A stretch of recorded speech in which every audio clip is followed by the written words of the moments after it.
देखिए आज हमें करना है रेजोनेंस।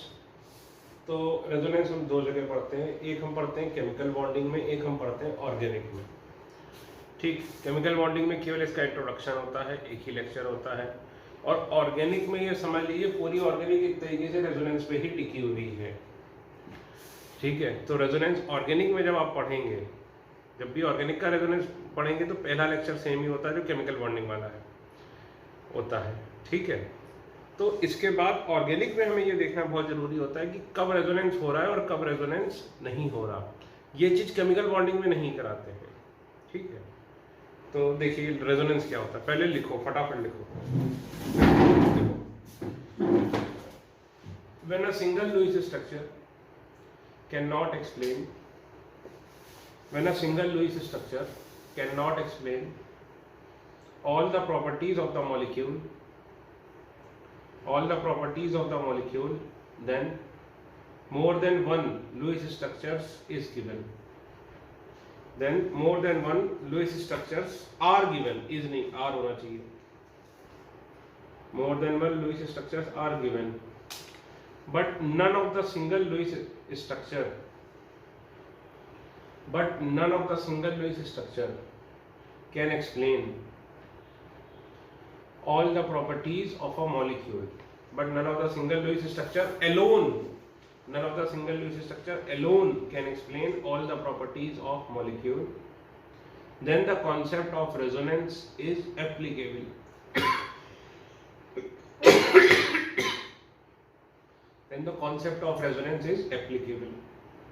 ठीक, लाइन चेंज करके लिखो, the actual structure of molecule lies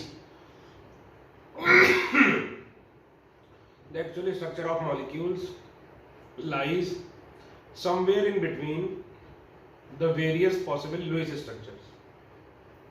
The actual structure of molecule lies somewhere in between the various possible Lewis structures. ठीक, फिर नेक्स्ट लाइन में लिखो, the various possible Lewis structures are known as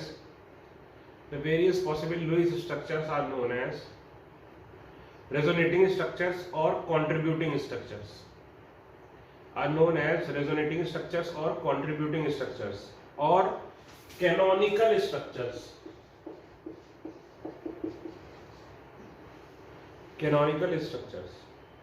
and actual structure is called as resonance hybrid.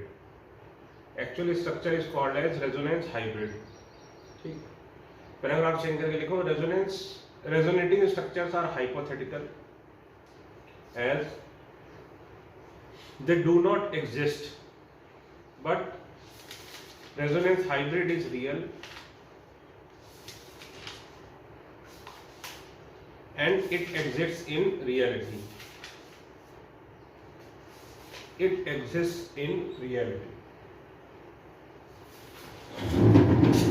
अब देखो इधर sir जो लिखा है कुछ समझ में नहीं आया, बेटा जब सपोज करिए हम स्ट्रक्चर बनाते हैं कार्बोनेट आयन का। तो भाई बनाया कार्बोनेट आयन का स्ट्रक्चर, तो सर ये आपने लुईस स्ट्रक्चर इसका बना लिया कार्बोनेट आयन का। ठीक, तो कार्बोनेट आयन का हमने बना लिया लुईस स्ट्रक्चर। ठीक है, तो अब मान लीजिए इसको देख के क्या पता चला कि दो क्या है, कार्बन ऑक्सीजन सिंगल बॉन्ड यानी दो कार्बन ऑक्सीजन ऐसे हैं जिनका बॉन्ड ऑर्डर कितना है 2, और एक कार्बन ऑक्सीजन क्या है डबल बॉन्ड का मतलब क्या हुआ बेटा, इसका बॉन्ड ऑर्डर कितना है 2। ठीक, इसमें हर एक ऑक्सीजन पे नेगेटिव बाई 2 ऑक्सीजन्स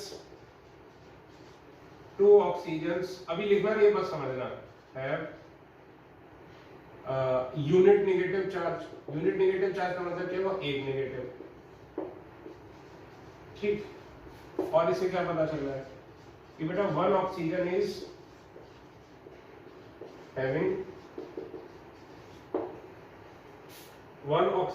हैविंग क्या बोलते हैं, no charge. one oxygen is having no charge. ठीक है, अब देखो ये पता चला हमें। फिर जब इसको लैब में ले गए, इस कार्बन आयन का हमने कान पकड़ा और खींचे तो इसको लैब में ले गए और इस पर टेस्टिंग की। तो जब टेस्टिंग की तो समझिए बहुत ही अजीब चौंका देने वाले रिजल्ट सामने आए। Very surprising results have evolved, have emerged होना चाहिए, सॉरी। इसमें क्या पता चला, ऑल द थ्री, भाई इसका बॉन्ड ऑर्डर, सॉरी ये गलत दिखाया है, ये सब सिंगल बॉन्ड का मतलब बॉन्ड ऑर्डर क्या होना चाहिए, 1, यानी इसकी क्या होगी, लॉन्गर बॉन्ड लेंथ है कि नहीं भाई। जिसका बॉन्ड ऑर्डर कम उसकी बॉन्ड लेंथ ज्यादा, जिसका बॉन्ड ऑर्डर ज्यादा उसकी बॉन्ड लेंथ कम, shorter bond order, shorter bond length. ठीक, तो all the three carbon oxygen bonds, all the three carbon oxygen bonds है, सारे कार्बन ऑक्सीजन बॉन्ड के क्या है, all the three carbon oxygen bonds have single bond length, have equal bond length. ये लो, ये पता चला, क्या पता चला कि सर इक्वल हो गई तीनों की। सर इक्वल तो होनी ही नहीं चाहिए, क्यों नहीं होनी चाहिए, तो 2 सिंगल बॉन्ड है, 1 डबल बॉन्ड है, तो डबल बॉन्ड छोटा होता है, इसकी बॉन्ड लेंथ कम होनी चाहिए और इसकी बॉन्ड ऑर्डर ज्यादा होनी चाहिए, लेकिन ऐसा तो हुआ ही नहीं। और बॉन्ड लेंथ क्या हुई, सिंगल वाले बॉन्ड से ज्यादा हुई बॉन्ड लेंथ, सॉरी डबल वाले बॉन्ड से बॉन्ड लेंथ ज्यादा हुई, लेकिन सिंगल बॉन्ड से बॉन्ड लेंथ कम हुई। डबल बॉन्ड की जो बॉन्ड लेंथ है उससे बॉन्ड लेंथ ज्यादा है, लेकिन जो सिंगल बॉन्ड की बॉन्ड लेंथ है, फिर उल्टा बोल, हाँ सिंगल बॉन्ड की जो बॉन्ड लेंथ है उससे कम है। इससे क्या पता चला, इससे ये पता चला कि इसका जो बॉन्ड ऑर्डर है वो 2 से कम है और 1 से ज्यादा है। बेटा ध्यान देना, यहाँ कोई गलती नहीं की है मैंने, क्योंकि भाई डबल बॉन्ड की बॉन्ड लेंथ क्या होगी, कम होगी, तो इसका बॉन्ड ऑर्डर 1 और 2 के बीच में आया, और जब इसका बॉन्ड ऑर्डर देखा गया तो एग्जैक्टली आया 4/3 इक्वल टू 1.33। इसका बॉन्ड ऑर्डर कितना आया, 4/3 इक्वल टू 1.33। और दूसरी बात, all oxygen atoms are charge, और उस पर कितना चार्ज आया, -2/3। तो सर ये क्या मतलब हुआ, इस पे -2/3 चार्ज, -2/3 का मतलब क्या हुआ, 1 से कम, और तीनों पे इक्वल चार्ज आ गया, जबकि इसमें तो 2 पे चार्ज था, इस पे नहीं था। और इसके बॉन्ड लेंथ क्या हुई, बॉन्ड ऑर्डर क्या हुआ, सिंगल से ज्यादा डबल से कम, 4/3 है, तो उसको ऐसे दिखाते हैं बेटा, ये देखो ये डॉटेड करके, ये सिंगल बॉन्ड और ये डॉटेड का मतलब क्या हुआ कि 1 तो है ही, ये अगर ऐसे बना लोगे तो मतलब क्या हुआ 2, बॉन्ड ऑर्डर क्या हो गया 2, लेकिन ये डॉटेड करके बनाओगे तो इसका मतलब क्या होता है, बॉन्ड ऑर्डर सिंगल से ज्यादा, सिंगल से ज्यादा क्या, बॉन्ड ऑर्डर, लेकिन डबल से कम। ये देखो, सिंगल से ज्यादा लेकिन डबल से कम, ठीक है, सिंगल से ज्यादा लेकिन डबल से कम। ठीक, तो अब एक बात बताओ, क्या ये लुईस स्ट्रक्चर कार्बोनेट आयन का इसकी प्रॉपर्टीज को एक्सप्लेन कर पा रहा है, नहीं कर पा रहा है, ये तो कुछ और बता रहा है, ये तो कुछ और बता रहा है। तो पहली लाइन पढ़ो कि when a single Lewis structure can not explain all the properties of molecule, जब एक ही लुईस स्ट्रक्चर सारी प्रॉपर्टीज को एक्सप्लेन नहीं कर पाता है तो क्या करते हैं, एक से ज्यादा लुईस स्ट्रक्चर बनाते हैं। एक से ज्यादा कैसे बनेंगे सर, ये देखो, आपको सर किस डॉक्टर ने बताया कि डबल बॉन्ड इधर ही लगाना है, सर हमने जो लुईस स्ट्रक्चर हम बनाना चाहते हैं, सर हमारा देखो, आप देखो सर, हम अपना जो बनाना चाहते हैं, हम अपना जो डबल बॉन्ड है वो सर इधर लगाएंगे। अब बताओ आपको कोई दिक्कत चाहिए क्या सर, ये बिल्कुल चाहिए भाई, इधर भी लगा सकते हो, लेकिन तुमने इधर लगा दिया, बताओ ये 2 डिफरेंट लुईस स्ट्रक्चर हो गए। लेकिन एक बात बताओ कि ये इस स्ट्रक्चर में भी यही सब फीचर है, तो क्या ये स्ट्रक्चर भी अकेला इस कार्बोनेट आयन की प्रॉपर्टीज को एक्सप्लेन कर पा रहा है? भाई ये सच है, ये सच की और ये एक्सपेरिमेंटल है, तो ये भी नहीं एक्सप्लेन कर पा रहा है। फिर एक बच्चे ने बोला सर आप इधर करके बनाओ शायद एक्सप्लेन हो जाए। ऐसे करके बनाओ ना आप, ये देखो, चलो बेटा ऐसे बना देते हैं। तो इसमें भी देखो यही सारे फीचर है, तो क्या इनसे एक्सप्लेन हो पा रहा है? ये इनसे ये एक्सप्लेन नहीं हो पा रहा। अब इसको समझिए। अब देखो, अब सपोज अगर मैं बात करूं नींबू पानी की या शिकंजी की, तो नींबू पानी में 3 कंपोनेंट में मान के चलता हूं। क्या? जिसका टेस्ट होता है लेमन, सॉल्ट और शुगर। सर पानी, बेटा पानी का टेस्ट नहीं होता, और आपके घर के पानी में का टेस्ट आ रहा है तो बेटा आरओ चेक कराओ। ठीक है, लेमन, सॉल्ट और शुगर। अब समझिए मेरी बात, नींबू पानी अगर मैं बोलूं तो अब देखो मैं इसको क्या बोलूंगा कि ये रेजोनेंस हाइब्रिड है। ये बात समझिए। और इन तीनों को मैं बोलूंगा रेजोनेटिंग स्ट्रक्चर्स। समझिए, अभी कुछ मत लिखना, रेजोनेटिंग स्ट्रक्चर्स या फिर कंट्रीब्यूटिंग स्ट्रक्चर्स या फिर कैनोनिकल स्ट्रक्चर्स।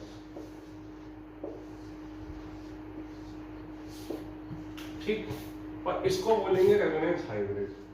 ये बेसिकली हमारा क्या है? दिस इज अवर नींबू पानी। डेमोनेट भी बोल सकता हूँ, लेकिन उसमें फील नहीं आती बोलने में। नींबू पानी में मुझे फील आती है। तब एक बात बताइए, क्या नींबू पानी का टेस्ट अकेले लेमन के टेस्ट जैसा होता है, या फिर अकेले सॉल्ट के टेस्ट जैसा होता है, या फिर अकेले शुगर के टेस्ट जैसा होता है? बताओ, अकेले नींबू पानी का टेस्ट इन तीनों में से किसके जैसा होता है? सर नींबू पानी का टेस्ट अकेले इनमें से कोई भी एक्सप्लेन नहीं कर सकता। अगर नींबू पानी का हमें टेस्ट एक्सप्लेन करना है तो हम क्या बोलेंगे कि सर इन तीनों के टेस्ट के बीच में कहीं होगा, क्योंकि जो नींबू पानी है वो किस किस टेस्ट से मिलके बना है? इसके इसके इसके टेस्ट से मिलके बना है। यानी जो नींबू पानी का टेस्ट होगा वो इन तीनों के बीच में कहीं होगा। द टेस्ट ऑफ नींबू पानी will lie somewhere in between. The taste of नींबू पानी will lie somewhere in between all the contributing taste। है कि नहीं भाई? अब समझो, सपोज मैं इसको कहता हूं बॉन्ड ए, इसको कहता हूं बॉन्ड बी, इसको कहता हूं सी। ठीक है, ये एक्स वाई जेड कर दो, क्योंकि सी कार्बन हो जाता है। ये बॉन्ड एक्स, ये बॉन्ड वाई, ये बॉन्ड जेड। तो ये भी बॉन्ड एक्स, ये बॉन्ड वाई, ये बॉन्ड जेड। ये भी बॉन्ड एक्स, ये वाई, ये जेड। ये भी बॉन्ड एक्स, ये वाई, ये जेड। अब देखो, इन तीनों में से कोई भी स्ट्रक्चर अकेला इसको एक्सप्लेन नहीं कर पा रहा है, नहीं कर पा रहा भाई। लेकिन अगर हम बॉन्ड एक्स की बात करें तो बॉन्ड एक्स देखो, एक स्ट्रक्चर में डबल बॉन्ड है और 2 में सिंगल बॉन्ड है। तो अगर मैं एवरेज लूं इसका, इस वाले बॉन्ड का, तो देखो 1 2 3 4। तो अगर एक्स बॉन्ड की बात करें तो टोटल बॉन्ड कितने बन रहे हैं? 4। और कितने स्ट्रक्चर है? 3। तो मैं क्या बोलूंगा कि एक्स बॉन्ड का बॉन्ड ऑर्डर कितना हो जाएगा? 4/3। 4/3 यानी कितना हो गया? 1.3। और सर यही तो आया। और देखो, अगर मैं इस पे चार्ज देखूं तो इन तीनों का एवरेज ले लो तो 0 चार्ज, -1 कितना हुआ? -2 अपॉन 3 रेजोनेटिंग स्ट्रक्चर है तो इसका चार्ज कितना हुआ? -2/3। तो बस इसका चार्ज कितना हो गया? -2/3, है कि नहीं? और बॉन्ड ऑर्डर कितना हो गया? 1.33। बोलो बेटा, एग्री कर रहे हो? तो देखो, अकेला इनमें से कोई भी स्ट्रक्चर इस बॉन्ड की प्रॉपर्टी को एक्सप्लेन नहीं कर पा रहा था, इस चार्ज को एक्सप्लेन नहीं कर पा रहा था। लेकिन मैं इन तीनों का अगर मिक्सचर ले लूं, लेमन, सॉल्ट और शुगर का, तो देखो इसकी प्रॉपर्टीज एक्सप्लेन होने लगी। यानी ये जो रेजोनेंस हाइब्रिड है, it lies somewhere in between these 3 contributing structures. जैसे the taste of nimbu pani lies somewhere in between the taste of lemon, salt and sugar. इसी तरह बॉन्ड वाई देखो, यहाँ पे सिंगल, यहाँ पे डबल, यहाँ पे सिंगल। तो टोटल कितने बॉन्ड हुए? 1 2 3 4 बॉन्ड हुए बॉन्ड वाई के। और कितने स्ट्रक्चर्स हैं? 1 2 3, तो कितना हो गया ये 4/3। इसी तरह बॉन्ड जेड देखो 1 1 और 2, तो ये भी कितना हो जाएगा 4/3। चार्ज देखो इस वाले ऑक्सीजन पे -1 0 -1, तो -2/3। इसमें भी देखो -1 -1 0 -2/3। तो समझे, कोई भी इनमें से स्ट्रक्चर अकेले इसकी प्रॉपर्टीज को एक्सप्लेन नहीं कर पा रहा था। इनमें से कोई भी स्ट्रक्चर अकेले इसकी प्रॉपर्टीज को एक्सप्लेन नहीं कर पा रहा था। तो हमने क्या किया, एक से ज्यादा लुईस स्ट्रक्चर बनाए। एक से ज्यादा लुईस स्ट्रक्चर बनाना पॉसिबल भी था। एक से ज्यादा हमने क्या बनाए, लुईस स्ट्रक्चर। अब एक से ज्यादा हमने लुईस स्ट्रक्चर बनाए तो क्या पता चला कि जो एक्चुअल स्ट्रक्चर है वो अकेले नहीं इससे एक्सप्लेन होगा, अकेले नहीं इससे एक्सप्लेन होगा, अकेले नहीं इससे एक्सप्लेन होगा, but the actual structure will lie somewhere in between the various possible Lewis structures which are known as resonating structures or contributing structures or canonical structures। क्या बोलते हैं, resonating structures, contributing structures या फिर canonical structures। ठीक, तो अब actually क्या होता है, क्या मान के चलते हैं कि ये रेजोनेटिंग स्ट्रक्चर्स आर हाइपोथेटिकल। ये हाइपोथेटिकल होते हैं और ये सच में नहीं होते, यही सच है। सर ऐसा कैसे? बेटा ये समझो कि ये जो रेजोनेंस है, ये जो कॉन्सेप्ट है रेजोनेंस का, ये वैलेंस बॉन्ड थ्योरी का, आपको बताई थी 2 टाइप की थ्योरी होती है, स्ट्रक्चर एक्सप्लेन होता है, वैलेंस बॉन्ड थ्योरी और मॉलिक्यूलर ऑर्बिटल थ्योरी। तो ये जो स्ट्रक्चर है ये किससे एक्सप्लेन होता है? सॉरी, अगर आप देखो ये एमओटी में ये सब कुछ नहीं आएगा। ये जो रेजोनेंस का कंसेप्ट है ये वैलेंस बॉन्ड थ्योरी की कमी है। This is a drawback of valence bond theory कि हमें ये रेजोनेंस पढ़ना पड़ता है। ऐसा समझिए, ये रेजोनेंस क्यों पढ़ना पड़ रहा है? क्योंकि वैलेंस बॉन्ड थ्योरी की कमी है। और एमओटी में कोई रेजोनेंस नहीं होता, उसमें अपने आप चीजें एक्सप्लेन होती हैं। लेकिन ये हमें पढ़ना है क्योंकि ये बहुत काम का, इससे चीजें हो जाती हैं क्या, आसान। तो फिर से देखो रेजोनेंस क्या है, जब एक अकेला लुईस स्ट्रक्चर सारी प्रॉपर्टीज को एक्सप्लेन नहीं कर पाता तो हम देखते हैं कि उस एक से ज्यादा लुईस स्ट्रक्चर्स बन सकते हैं। तो हम क्या देखते हैं कि भाई एक से ज्यादा लुईस स्ट्रक्चर्स बन सकते हैं। तो एक से ज्यादा जो लुईस स्ट्रक्चर बन सकते हैं उनको क्या बोलते हैं, रेजोनेटिंग स्ट्रक्चर्स, कंट्रीब्यूटिंग स्ट्रक्चर्स या फिर कैनोनिकल स्ट्रक्चर्स। तो एक्चुअल स्ट्रक्चर होता है और ये सारे स्ट्रक्चर्स क्या मान के चलते हैं हम, hypothetical, and they do not exist, hypothetical and they do not exist। अब इसमें क्या है, ये क्या होता है रेजोनेंस हाइब्रिड, ये क्या होता है actual structure which exist in reality, actual structure which exist in reality।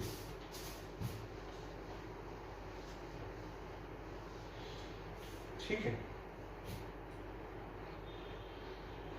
लिख लो। ये रेजोनेटिंग स्ट्रक्चर के बीच में एरो देखो, ये वाला बनाते हैं, केमिकल इक्विलिब्रियम में ये वाला एरो बनाते हैं। इसका मतलब होता है रिवर्सिबल रिएक्शन। तो गलती से ये एरो मत बना देना, ये एरो बनता है ऐसे और एंड में ऐसे लगा होता है। इस एरो को क्या बोलते हैं, रेजोनेटिंग स्ट्रक्चर। मतलब ये क्या बताता है कि ये दोनों क्या है आपस में, रेजोनेटिंग स्ट्रक्चर। हाइब्रिड बनाने के लिए इक्विवेलेंट का स्ट्रक्चर बनाया जाता है। ठीक है, ये बना लो।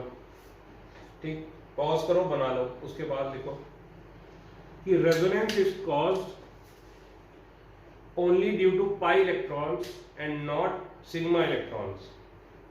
Resonance is caused only due to pi electrons and not sigma electrons। Resonance is caused only due to pi electrons and not sigma electrons। ठीक, आगे लिखो, resonance is also known as delocalization of pi electron। Resonance is also known as, इसको underline करना इस word पे, delocalization of pi electron. Delocalization का मतलब, और लोकलाइजेशन का क्या मतलब होता है?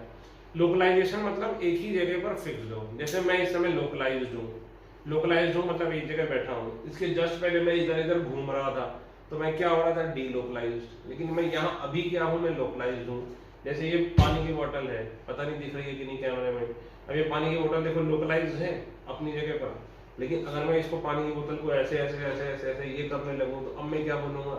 ये पानी की बोतल क्या हो रही है? डीलोकलाइज्ड। समझे लोकलाइज्ड और डीलोकलाइज्ड में फर्क? तो अभी थोड़ा और समझाता हूँ, एक पैराग्राफ चेंज करके एक लाइन और लिखो। Due to resonance pi electrons are delocalized. Due to resonance pi electrons are delocalized. Hence, electrons of pi bond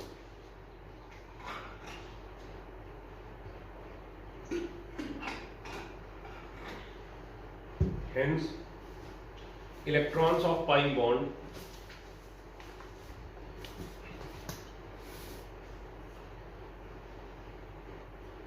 are hence electrons of pi bond are attracted by more than two nuclei. More than two nuclei. Nuclei मतलब मोर, मतलब nucleus क्या होता है? Singular, और nuclei मतलब क्या हो गया? Plural. Due to which force of attraction increases, due to which force of attraction increases, hence stability also increases, hence stability also increases. ठीक, तो रेजोनेंस से क्या होता है? स्टेबिलिटी बढ़ जाती है, और जब स्टेबिलिटी बढ़ेगी तो एनर्जी क्या होगी?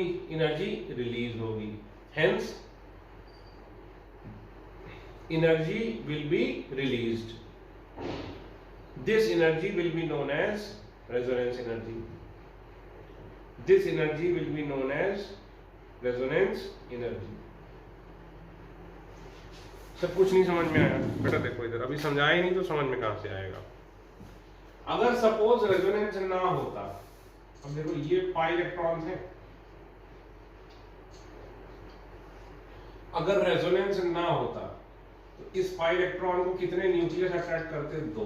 दो न्यूक्लियस के बीच में है तो इसको कितने अट्रैक्ट करते? दो ही न्यूक्लियस अट्रैक्ट कर रहे हैं। अब सपोज रेजोनेंस नहीं है तो कितने अट्रैक्ट कर रहे हैं? लोकलाइज्ड है इस केस में। अगर रेजोनेंस नहीं है तो कितने अट्रैक्ट करेंगे? दो ही अट्रैक्ट करेंगे। लेकिन अब सोचो, अगर रेजोनेंस है तो पाई पहले इन दोनों के बीच में था, अब इधर आ गया। अब सोचो, अब पहले दो कर रहे थे, दो से ज्यादा न्यूक्लियस अट्रैक्ट कर रहे हैं इसको पाई इलेक्ट्रॉन को, कि नहीं कर रहे हैं? ये बताओ, कर रहे हैं कि नहीं? अगर रेजोनेंस नहीं होता तो क्या होता? इस पाई इलेक्ट्रॉन को केवल यही दो अट्रैक्ट करते, और रेजोनेंस हो रहा है तो क्या है? और ज्यादा न्यूक्लियस अट्रैक्ट कर रहे हैं। तो बताओ, फोर्स ऑफ अट्रैक्शन बढ़ा। फोर्स ऑफ अट्रैक्शन बढ़ेगा तो क्या होगा? स्टेबिलिटी बढ़ेगी। स्टेबिलिटी बढ़ेगी तो क्या होगा? एनर्जी कम होगी, यानी एनर्जी विल बी रिलीज्ड। और देखो, अब पाई इलेक्ट्रॉन यहां आ गए तो अब और ज्यादा न्यूक्लियस से अट्रैक्ट होंगे। ठीक है, देखो, बोलो बस, बोल सकते हैं कि नहीं? और इसमें एक चीज और भी बोल सकता हूं कि भाई जितने ज्यादा रेजोनेटिंग स्ट्रक्चर्स होंगे उतने ही ज्यादा, भाई मान लो दो ही रेजोनेटिंग स्ट्रक्चर होते तो बस ये इन दो और इन दो न्यूक्लियस के बीच में होता, ठीक। लेकिन एक रेजोनेटिंग स्ट्रक्चर बढ़ाया तो दो न्यूक्लियस बढ़ गए। तो जितने ज्यादा रेजोनेटिंग स्ट्रक्चर्स होंगे उतने ज्यादा न्यूक्लियस भी बढ़ेंगे, इनके बीच में वो पाई इलेक्ट्रॉन आएगा। जितने ज्यादा न्यूक्लियस बढ़ेंगे उतनी ज्यादा क्या बढ़ेगा? फोर्स ऑफ अट्रैक्शन, और इसीलिए उतनी ही ज्यादा क्या होगा? स्टेबिलिटी भी बढ़ेगी। और देखो रेजोनेंस में ये सिग्मा बॉन्ड है, सिग्मा बॉन्ड में तो देखो कुछ नहीं हो रहा, जैसा ये सिग्मा था वैसे ही है। यहाँ पे वो क्या है? Delocalization of pi electron. Pi electron पहले यहाँ था, अभी इधर आ गया, अभी इधर आ गया। देखो सिग्मा इलेक्ट्रॉन लोकलाइज्ड है, ये अपनी जगह से तो हिल नहीं रहे, इधर जैसे पहले यहाँ पर थे और यहाँ पे देखो सिग्मा अभी भी यहीं पर है, सिग्मा तो अपनी जगह से हिल नहीं रहे। तो इसीलिए क्या बोलते हैं कि ये क्या है? डीलोकलाइजेशन है किसका? पाई इलेक्ट्रॉन्स का। इसको सिग्मा से कोई भी मतलब नहीं है। डीलोकलाइजेशन की वजह से क्या होता है? ये दो से ज्यादा न्यूक्लियस के बीच में आता है, दो से ज्यादा न्यूक्लियस के बीच में आता है तो इसमें क्या होता है? Force of attraction. Force of attraction होता है तो इसमें क्या बढ़ जाती है, स्टेबिलिटी बढ़ जाती है। तो हम ये भी बोल सकते हैं कि ग्रेटर द, लिखो पहले रुको, पहले एक लाइन और लिख लो कि रेजोनेंस एनर्जी क्या होती है।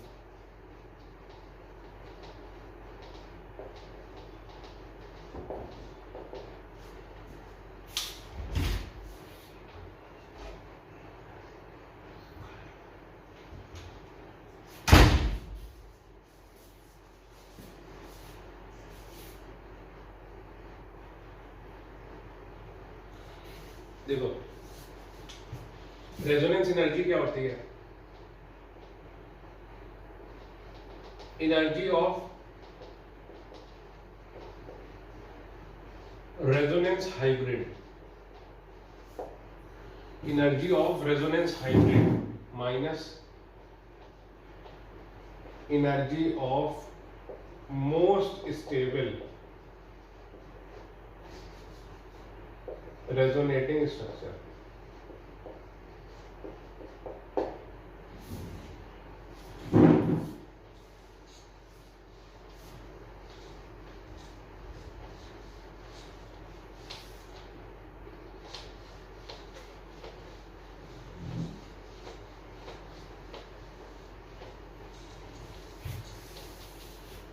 ठीक है,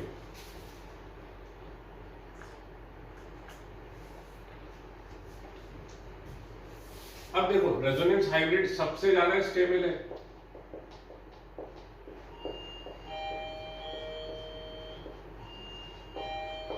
तो इसकी एनर्जी क्या होगी, energy will be less than any resonating structure, RS मतलब रेजोनेटिंग स्ट्रक्चर, यानी सबसे स्टेबल वाले की एनर्जी से भी इसकी एनर्जी क्या होगी, कम होगी। यानी ये क्या आएगा, नेगेटिव। नेगेटिव का मतलब क्या है, एक्सोथर्मिक। एक्सोथर्मिक का मतलब क्या है कि एनर्जी इज रिलीज्ड। लिख लो,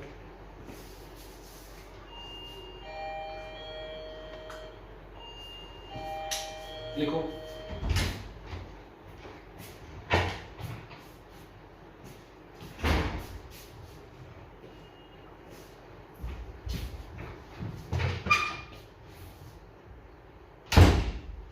ठीक। अब जितनी ज्यादा ये एनर्जी रिलीज होगी उतना ही ज्यादा सिस्टम क्या होगा, स्टेबल होगा। तो लिखो greater the amount of resonance energy released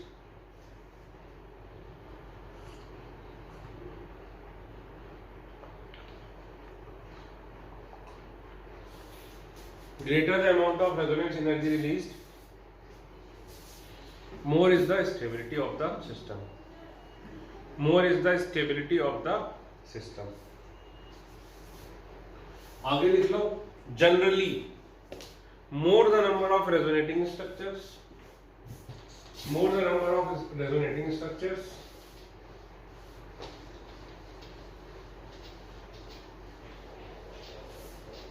more is the stability, more is the stability.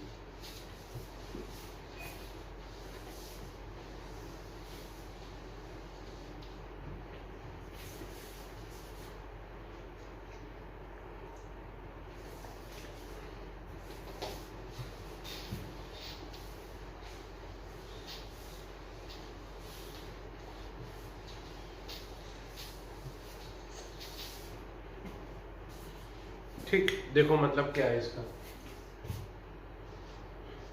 जैसे हमने वो पढ़ा था उसी तरह देखो ओजोन, एग्जाम्पल देखो ओजोन है। अब ये कोऑर्डिनेट बॉन्ड सर आपने इधर ही क्यों बनाया भाई, इसको सर आप ऐसे भी तो बना सकते थे, बताओ ऐसे भी तो बना सकते थे। अब बताओ इन दोनों में से कौन सा स्ट्रक्चर सही है, सर दोनों ही स्ट्रक्चर सही है। तो हम क्या बोलेंगे, ये दोनों आपस में क्या हो गए, रेजोनेटिंग स्ट्रक्चर्स। अब सपोज, अब देखा जाए तो दोनों स्ट्रक्चर आइडेंटिकल है, तो सपोज करिए इसकी एनर्जी है 1200 जूल या 1200 किलो जूल पर मोल, इसकी एनर्जी भी है 1200 किलो जूल पर मोल। तो रेजोनेंस की वजह से देखो पाई इलेक्ट्रॉन क्या हो रहा है, delocalize, delocalization of pi electron हो रहा है।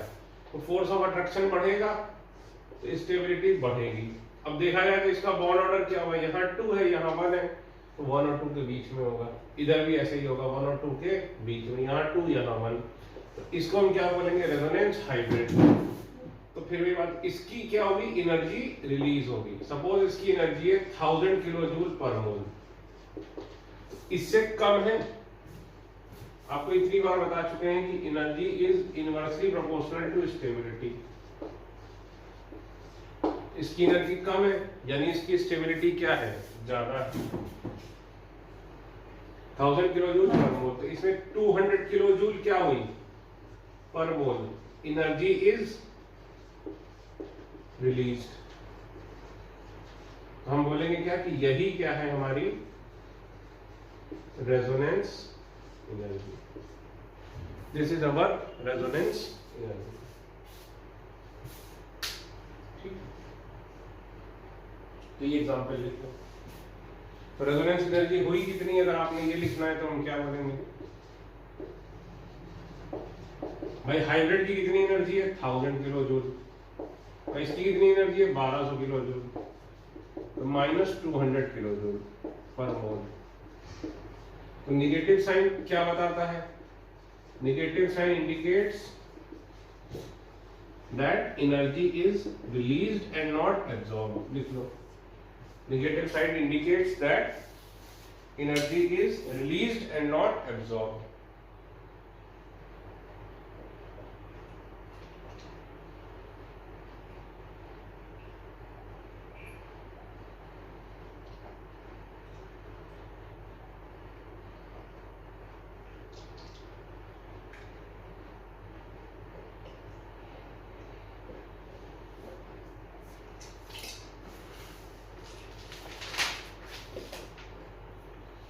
अब बढ़ेंगे डालो, conditions for formation of resonating structures.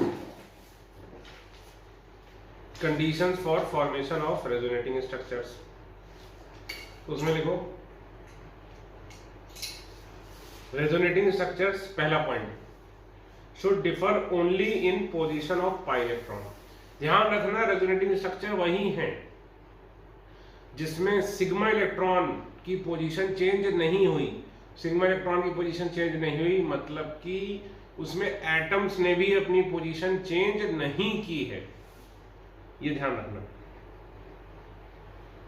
तो resonating structure differ only in position of pi electrons, bracket में लिख लो, और pi bond, bracket close, and no difference should be there, and no difference should be there in position of atoms। atoms बोल लो, nuclei बोल लो, sigma bond बोल लो। ठीक, दूसरा point, all the resonating structures. ये इस हेडिंग पे इंपॉर्टेंट लगा लेना, ये एक बार आ चुका है, जेई में भी आ चुका है, नीट में भी आ चुका है। All the resonating structures must have same number of unpaired electrons. All the resonating structures must have same number of unpaired electrons. ठीक, अगला point, resonating structures must have similar energy or very small difference in energy. Resonating structures must have similar energy or very small difference in energy. Hence resonating structures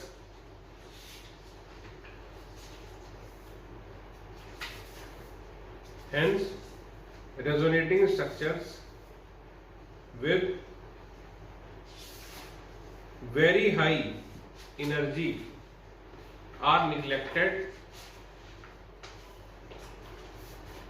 Resonating structures with very high energy are neglected and are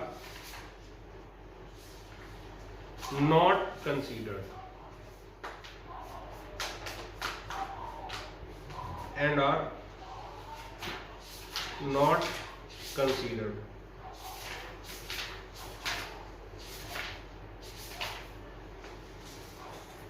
ठीक, अब देखिए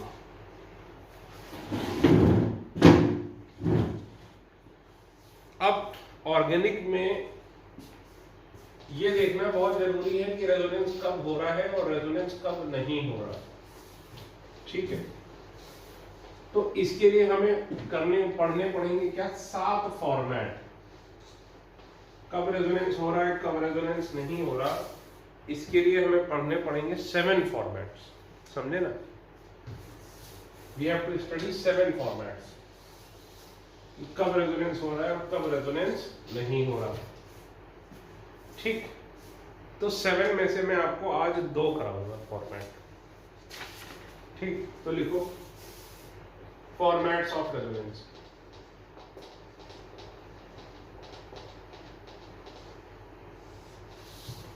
देखिए organic में अगर आपको थोड़ा भी पढ़ना है, ऐसा आप चाहते हैं कि आपको समझ में आए, तो ये बहुत ज़्यादा जरूरी है कि आपको रेजोनेंस देखते ही समझ में आए कि कब रेजोनेंस हो रहा है और कब रेजोनेंस नहीं हो रहा। अगर आपको देखते ही बेटा समझ में नहीं आएगा तो it is a big problem. It should be like 10 का टेबल या 1 का टेबल। 1 इंटू एनीथिंग पूछूंगा, खटाक से बता दूंगा।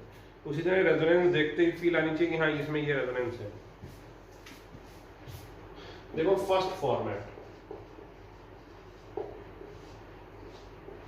माइनस सिंगल पाई बॉन्ड, अभी डबल भी हो सकता है, ट्रिपल भी हो सकता है, माइनस सिंगल पाई बॉन्ड, ये फर्स्ट फॉर्मेट है। तो देखो इसमें माइनस चार्ज इधर आया और ये पाई बॉन्ड इधर मूव किया।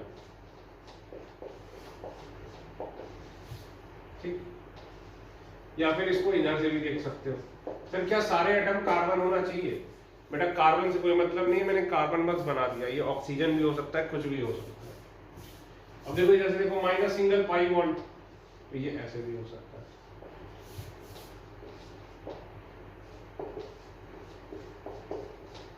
ठीक, अब देखिए मैं क्लास में क्या करता हूँ, अगर आप सामने होते मैं 10 बार इसको बनवाता आपसे और चेक करता इसको। ठीक है, ये देखिए हर बच्चे ने बना रखा है। ये देखिए जैसे एक बच्चे के नोट्स हैं तो उसने भी देखिए बना रखा 10 बार, जिससे आपका हाथ चले। हाथ कैसे चल रहा है, ये देखो यहाँ से ये मिडिल पे आ रहा है और ये मिडिल से इधर जा रहा है, ध्यान रखना। तो आपका हाथ तभी चलेगा, मतलब हाथ चलाओ तो लिखो इसको 10 बार लिखो, मतलब ये 1 है, ऐसा 10 बार लिखो कॉपी में। नहीं लिखोगे वीडियो आगे बढ़ा दोगे बेटा, बहुत नुकसान होगा तुम्हारा, ध्यान रखना। ठीक है भाई, तो अब तक आपने इसको 10 बार बना लिया होगा। चलिए हम प्रैक्टिस करते हैं। अब देखो बनाओ इसके रेजोनेटिंग स्ट्रक्चर, एक ही बार बनाना है ऑब्वियसली।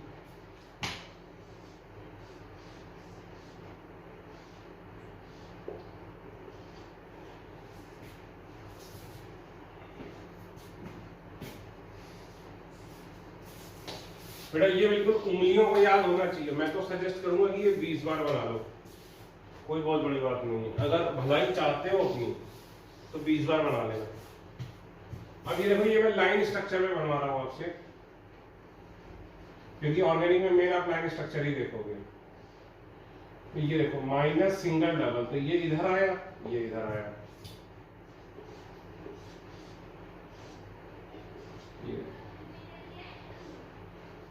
ये हो गया। इसका हाइब्रिड बना लो।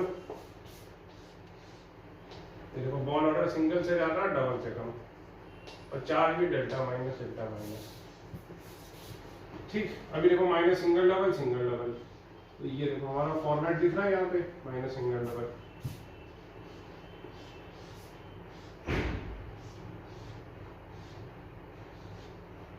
ठीक, फिर देखो माइनस सिंगल डबल, अभी इधर भी जा सकता है माइनस सिंगल डबल, इधर भी जा सकता है।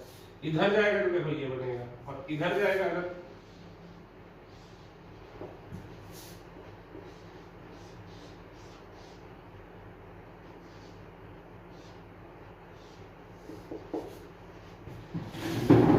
तो क्या होगा भाई।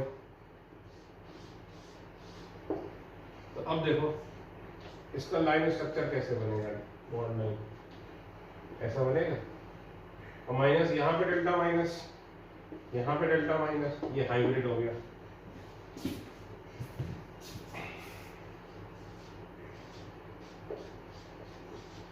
चलो अपने आप एक मैं बना देता हूँ कार्बोनेट आयन का।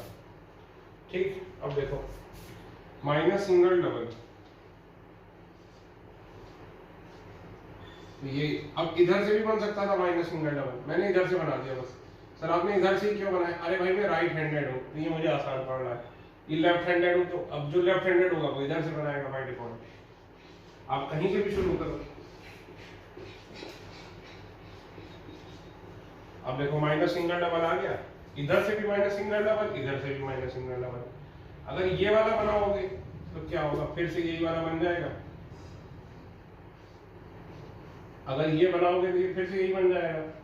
तो क्या करोगे फिर, इसलिए इधर से बनाओ माइनस सिंगल डबल।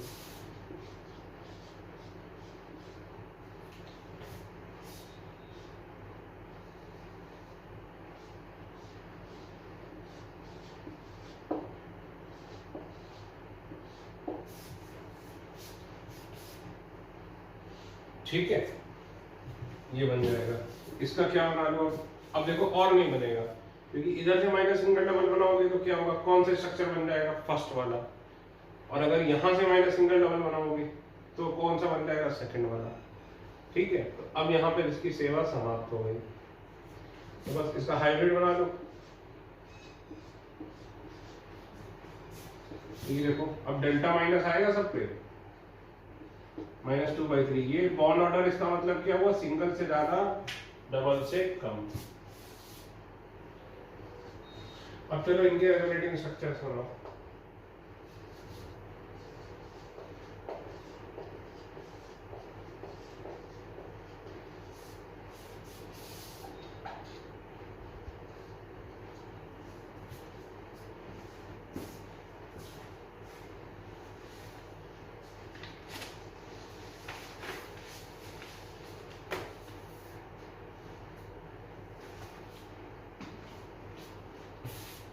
एरो का इस्तेमाल बहुत ज्यादा जरूरी है।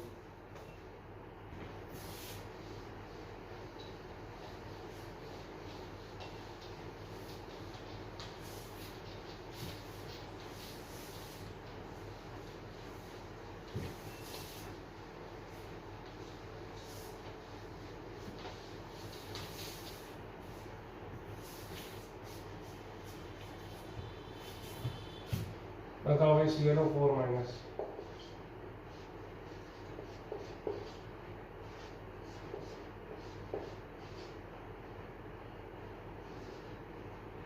ठीक, अब देखो माइनस सिंगल डबल माइनस, तो किधर जाएंगे, किधर भी जा सकते हो। मैं इधर आऊंगा, क्यों सर, अब मैं राइट हैंडेड हूँ, बताया तो पिछली बार भी।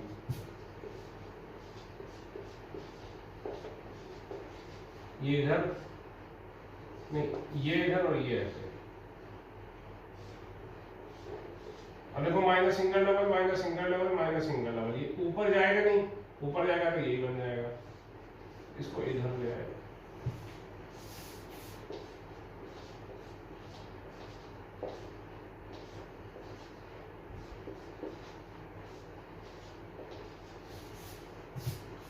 फिर से देखो, अब इधर बना, अब बताओ माइनस सिंगल डबल इधर बनाओगे तो क्या होगा, नया बनेगा कि कोई पहले का बन जाएगा, बेटा ये वाला बन जाएगा। अब इधर ले आए माइनस सिंगल डबल, अब बताओ क्या बनेगा, अब ये वाला बन जाएगा। तो इसीलिए क्या करोगे, इधर ले जाओगे।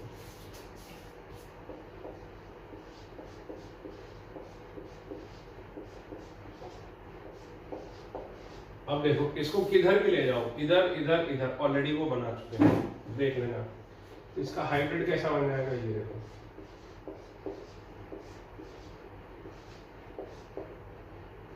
अब देखो सारे आइडेंटिकल हैं तो हम सीधे देखो बॉन्ड ऑर्डर क्या बोलेंगे, सिंगल से ज्यादा डबल से कम, delta minus delta minus delta minus delta minus.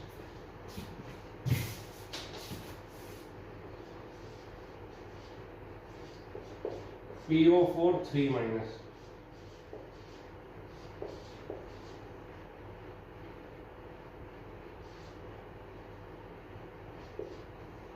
ठीक, अब देखो PO4 3- है, माइनस सिंगल डबल इधर से भी इधर से भी इधर से भी, किधर से भी बना सकते हैं। ये इधर जाएगा, ये इधर जाएगा,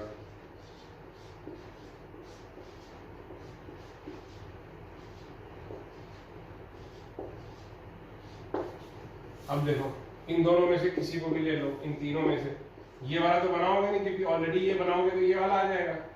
अब इन दोनों में से मैं इसको ले लेता हूं।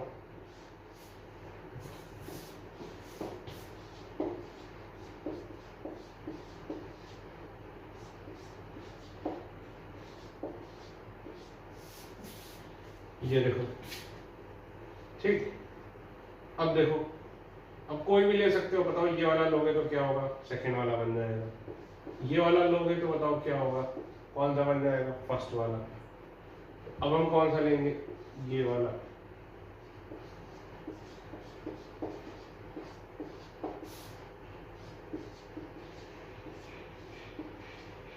अब सारे बन गए, देख लेना ट्राई करके, इसका हाइब्रिड बना लो।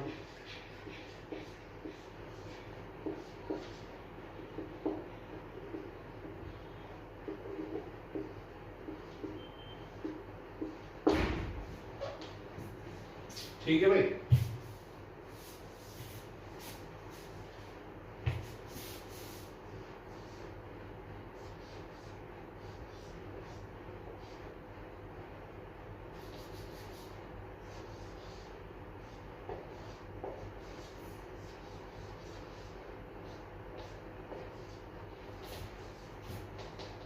इनको रेजोनेटिंग स्ट्रक्चर बनाओ।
बनाओ भाई इनके।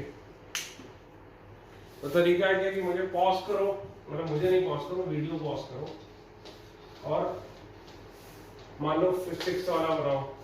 जब 6 वाला बना लो फिर देखो सही बनाया कि नहीं, फिर एक एक करके पॉज करते जाओ, देखते जाओ सही बना रहे हो कि गलत। ठीक है ना, टाइम लो आराम से, 5-5 मिनट लो एक स्ट्रक्चर के और बनाओ। 6 वाला माइनस सिंगल डबल, ये देखो इधर आएगा, ये इधर आएगा।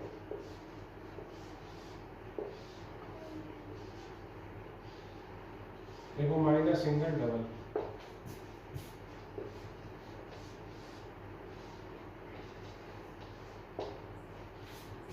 ठीक।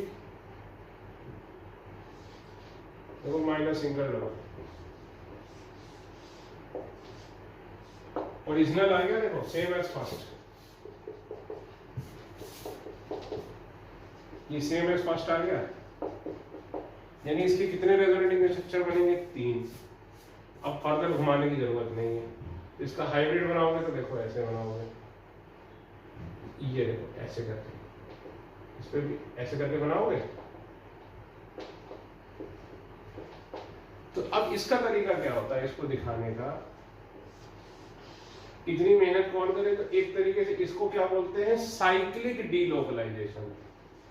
क्या बोलते हैं बेटा, साइक्लिक डीलोकलाइजेशन। यहां पर क्या हो रहा है, साइक्लिक, पूरे साइकिल में घूम रहा है, तो इसको क्या बोलोगे, साइक्लिक डीलोकलाइजेशन।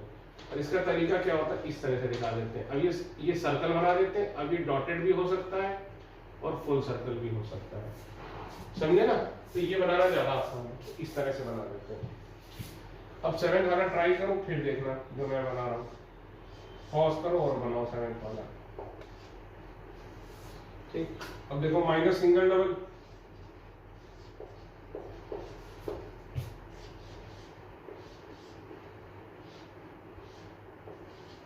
फिर से देखो माइनस सिंगल डबल,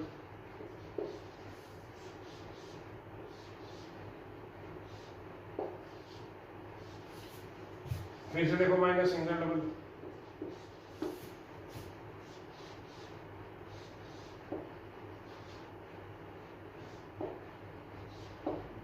फिर से देखो माइनस सिंगल डबल,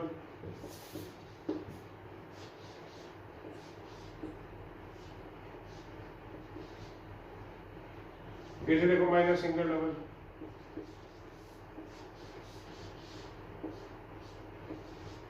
देखो ये क्या आ गया, सेम एज फर्स्ट आ गया। बोलो बेटा, ये फर्स्ट, ये सेकंड, ये थर्ड, ये फोर्थ, ये फिफ्थ, फिर ये तो फर्स्ट वाला ही है, तो इसके 5 रेजोनेटिंग स्ट्रक्चर बने। तो इसको दिखाने का तरीका क्या है, ऐसे करके दिखा दो। अब इसमें पड़ता है बहुत ज्यादा एफर्ट, इसमें भी देखो क्या हो रहा है, साइक्लिक डीलोकलाइजेशन, इसको इस तरह से दिखा देते हैं। इसमें भी क्या हो रहा है बेटा, साइक्लिक डीलोकलाइजेशन।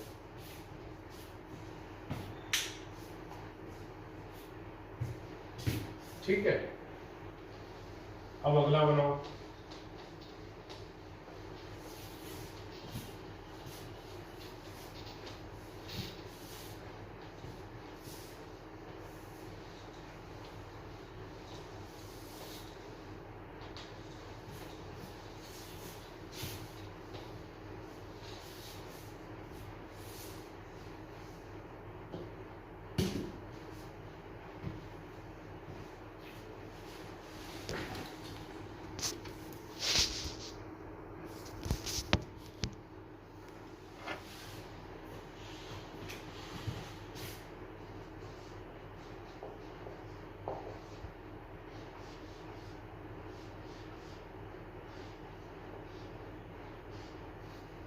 देखो ये क्या, बेंजाइल कार्बोनाइल, देखो माइनस सिंगल डबल, ये इधर आएगा, ये इधर आएगा,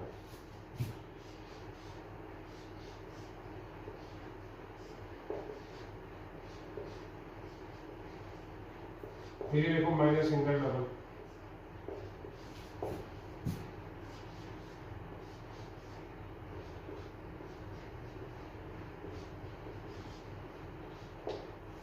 ठीक, फिर ये देखो माइनस सिंगल डबल,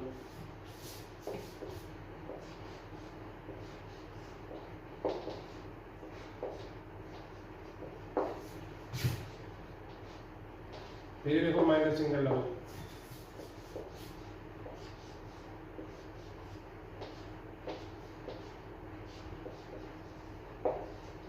तो देखो 4 रेजोनेटिंग स्ट्रक्चर बने भाई, 1 2 3 और 4। ये तो क्या है, सेम एज फर्स्ट है।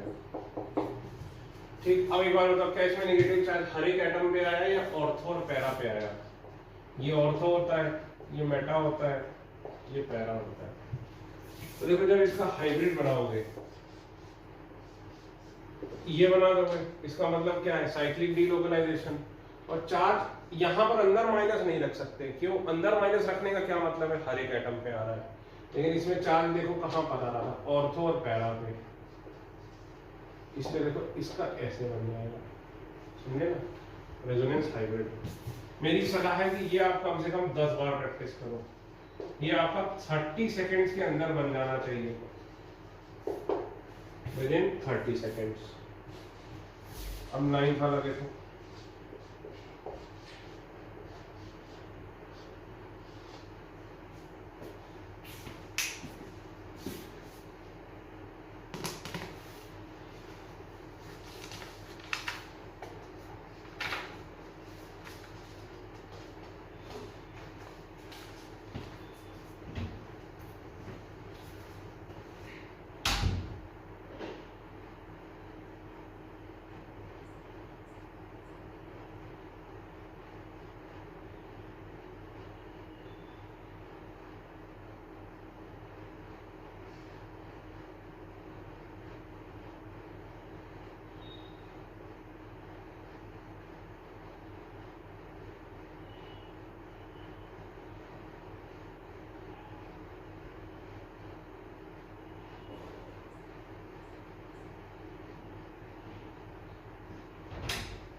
देखो बेटा ये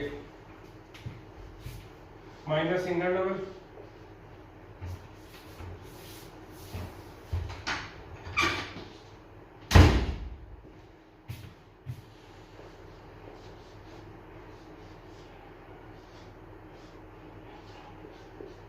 ये से देखो माइनस सिंगल डबल,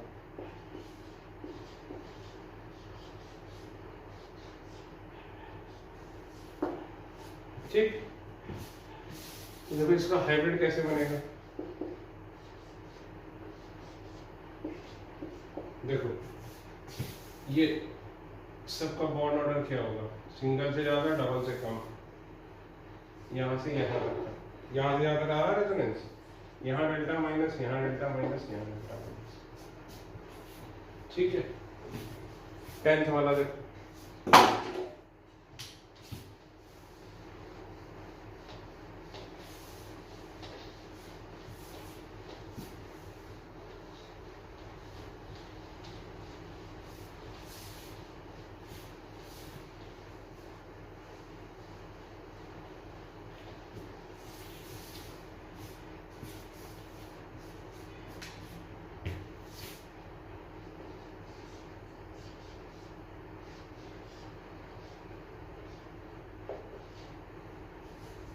अब देखो सर माइनस सिंगल डबल इधर भी है इधर भी है, तो हम राइट में बनाएंगे लेफ्ट में, इसको क्या बोलते हैं, क्रॉस कॉन्जुगेशन। अभी तक हमने जितने पढ़े वो लीनियर कॉन्जुगेशन थे, मतलब एक ही डायरेक्शन में चलते थे, लेकिन ये देखो इसको क्या बोलेंगे, क्रॉस कॉन्जुगेशन, यानी ये दोनों डबल बॉन्ड आपस में क्रॉस कॉन्जुगेशन। कॉन्जुगेशन क्या है, अच्छा जितने भी मैं आपको फॉर्मेट पढ़ा रहा हूँ ये सारे के सारे इनको क्या बोलेंगे, कॉन्जुगेटेड सिस्टम। जितने भी फॉर्मेट्स हैं इन सारे फॉर्मेट्स को क्या बोलेंगे, कॉन्जुगेटेड सिस्टम। ये देखो इधर आया,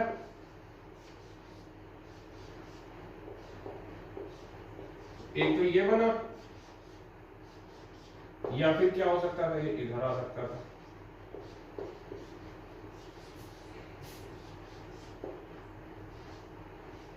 तो ये बना।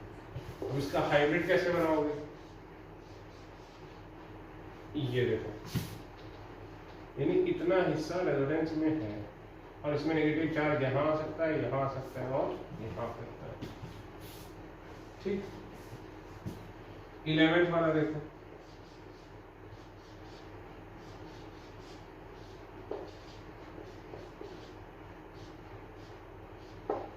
अब देखो 11th वाले में भी क्रॉस कॉन्जुगेशन है, ये इधर भी जा सकता है और इधर भी जा सकता है, माइनस सिंगल डबल,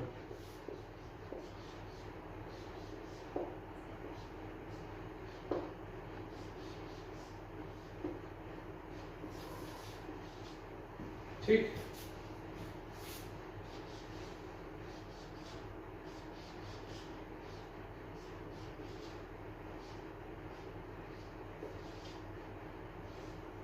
ये इधर जाएगा, ये पूरा बना लेना यार, मैं ये नहीं बना रहा, ठीक है। 12th वाला क्या था, शायद ये था, तो देखो इसमें तो बस इसी के साथ रेजोनेंस कर सकता है, इस डबल बॉन्ड के साथ कर सकता है क्या, नहीं, माइनस सिंगल सिंगल डबल है, जबकि क्या होना चाहिए था, माइनस सिंगल डबल।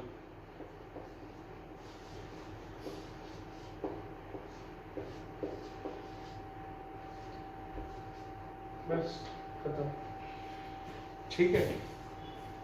तो ये था फर्स्ट फॉर्मेट। मेरी सलाह है आपको, जो बेंजाइल वाला है वो कम से कम 10 बार आप बनाइए, 30 सेकंड के अंदर आपसे बनना चाहिए।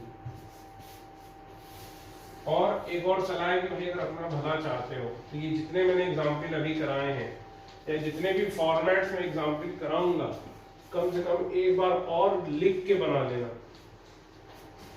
ज्यादा टाइम नहीं जाएगा, लिख लेना, बाकी बेटा फिर तुम्हारी मर्जी है।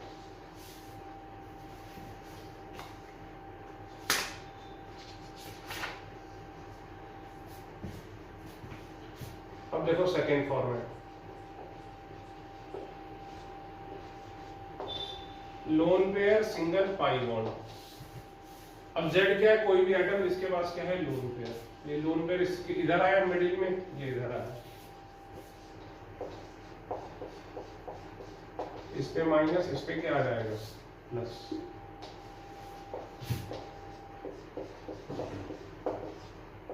अब देखो ये इधर आएगा, ये इधर आएगा, तो ये प्लस था, इस पे ये आ गया तो ये फिर से न्यूट्रल हो गया, समझे ना। अब पॉज करके इसको भी 10 टाइम्स अभी बनाओ, वो तो बनाओ ही बनाओ, समझे ना।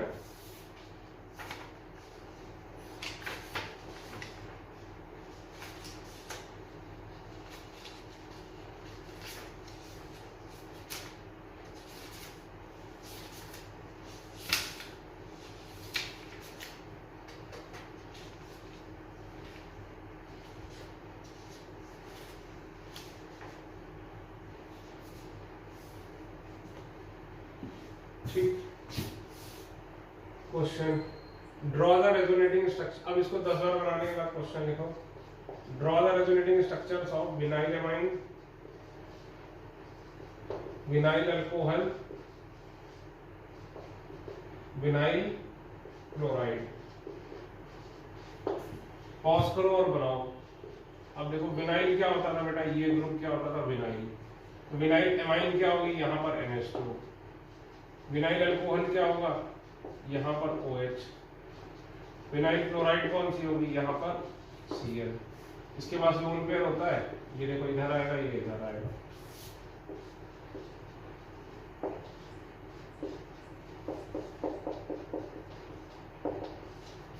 ये बनेगा, हाइब्रिड बनाओगे तो कैसा बनेगा।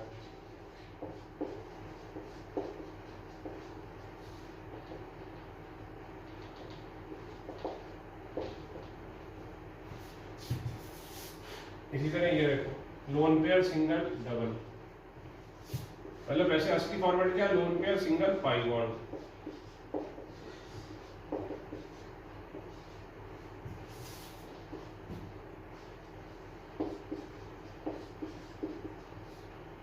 देखो दोनों का बॉन्ड ऑर्डर क्या होगा, सिंगल से ज्यादा, डबल से कम।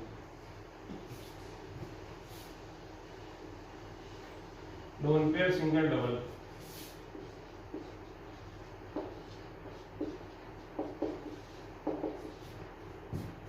तो देखो ये क्या हो जाएगा, CH2 CH Cl, delta plus delta minus. ठीक, अगला question, draw the resonating structure of phenol.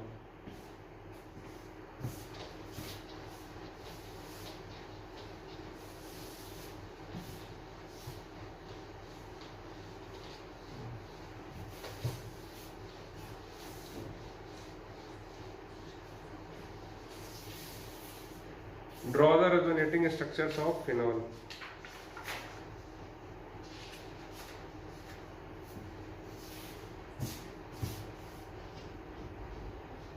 ये होता है फिनॉल,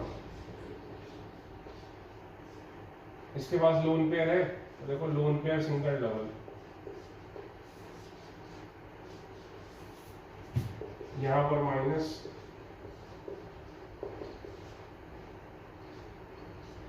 फिर देखो माइनस सिंगल डबल,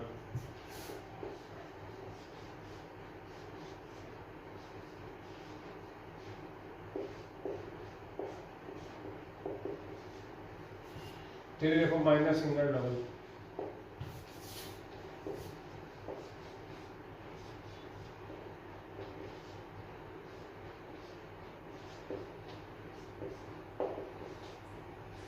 ये इधर, ये इधर,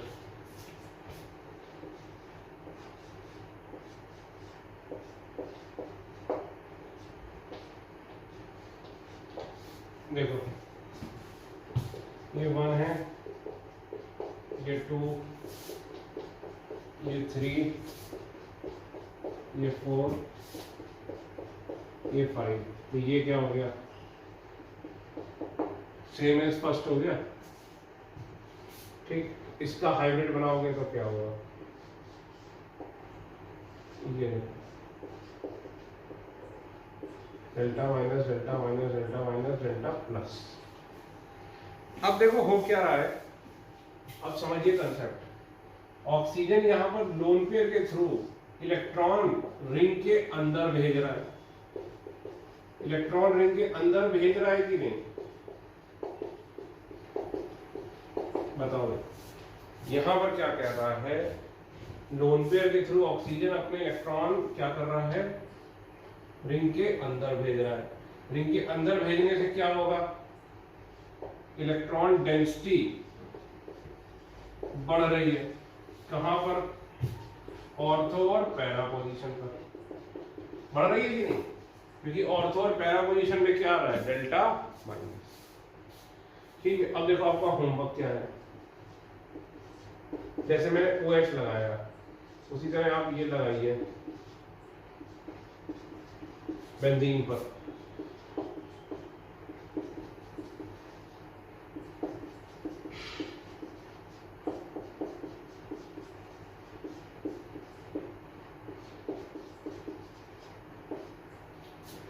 और जैसे ये Br I OCOCH3 NaCOCH3,